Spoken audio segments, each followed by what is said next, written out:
ধন্যবাদ মাননীয় স্পিকার। মাননীয় প্রধানমন্ত্রীকে ধন্যবাদ জানাচ্ছি। সেকেন্ডারি এডুকেশন ডেভেলপমেন্ট প্রোগ্রাম হাতে নেওয়ার জন্য, একই সাথে সাথে learning acceleration program in secondary education হাতে নেওয়ার জন্য।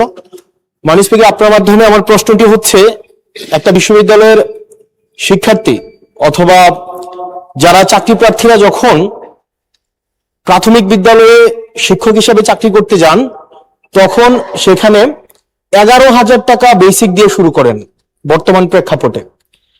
অর্থাৎ এই চাকরিটা হচ্ছে 13 গ্রেডের চাকরি এবং তৃতীয় শ্রেণীর।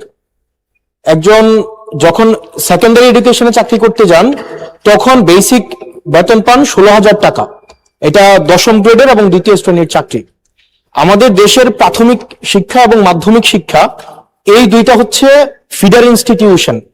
আমরা যদি ভালো শিক্ষার্থী ফিডার ইনস্টিটিউশন থেকে আমরা টারশিয়ারিতে পাঠাতে পারি, তাহলে সেখানে একটা রিসার্চ বেসড আমরা একটা আউটকাম পাবো। মাননীয় প্রধানমন্ত্রীর কাছে আমার প্রশ্ন, বর্তমান বাস্তবতায় 11,000 টাকা বেসিক এবং 16,000 টাকা বেসিক দিয়ে এই আসলে শিক্ষক হতে আগ্রহ নিয়ে এসে এখানে আসলে দিন শেষে সার্ভাইভ করা খুব কঠিন হয়ে যায়। সেজন্য প্রাথমিক এবং মাধ্যমিক শিক্ষকদের বর্তমান প্রেক্ষাপটে, আপনিও বিদেশে দীর্ঘদিন থেকে এসেছেন, আপনি সেখানে শিক্ষা প্রতিষ্ঠানগুলো দেখেছেন, সেই বাস্তবতায় আমরা এই ফিডার ইনস্টিটিউশনগুলোর শিক্ষকদের মান উন্নয়নের জন্য, তাদের বেতন বৃদ্ধির জন্য, যাতে করে বেশি বেশি মানুষ বা শিক্ষার্থী এই ধরনের চাকরিগুলো করতে আগ্রহী হয়, সেটার জন্য আপনার বিশেষ কোনো পরিকল্পনা রয়েছে কিনা সেটি জানতে চাচ্ছি মাননীয় স্পিকার। মাননীয় প্রধানমন্ত্রী।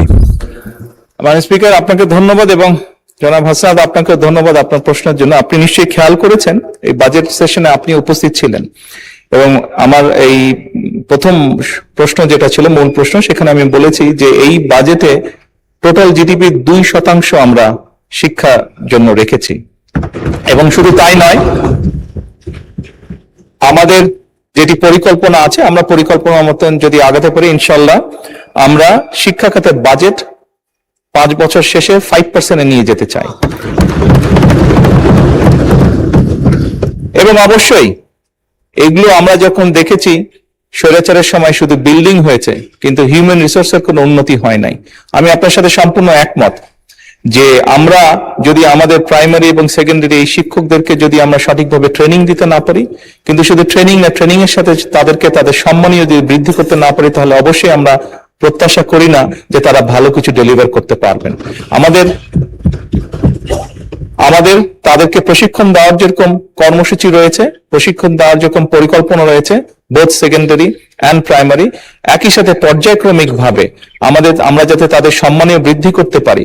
আমরা অনেক সময় দেখেছি প্রাইমারি স্কুলের টিচাররা, এই সংসদের দাঁড়িয়েও আমি বলেছি যে অনেক সময় আমরা এখনো দেখি যে প্রাইমারি স্কুলের শিক্ষকরা তাড়াতাড়ি করে ক্লাস করিয়ে হয়তো আরেকটি সেকেন্ড একটি কোনো জবে অথবা কৃষিকার্যে যেটাই হোক একটি সেকেন্ড জবে তাকে যেতে হয়, তা না হলে তার জন্য সংসার চালানো কষ্টকর হয়ে যায়। সেকেন্ডারি স্কুলের ক্ষেত্রে আমরা অনেক শিক্ষকের ক্ষেত্রেই দেখেছি এরকম ঘটনা ঘটে। এই কাজটি যাতে তাদের না করতে হয় এবং তারা যাতে সঠিকভাবে তাদের সময় এবং তাদের মেধা শিক্ষার্থীদের পেছনে ব্যয় করতে পারেন, সেই জন্য তাদের সম্মানই বাড়ানো প্রয়োজন বলে আমরাও মনে করি। এবং পর্যায়ক্রমিক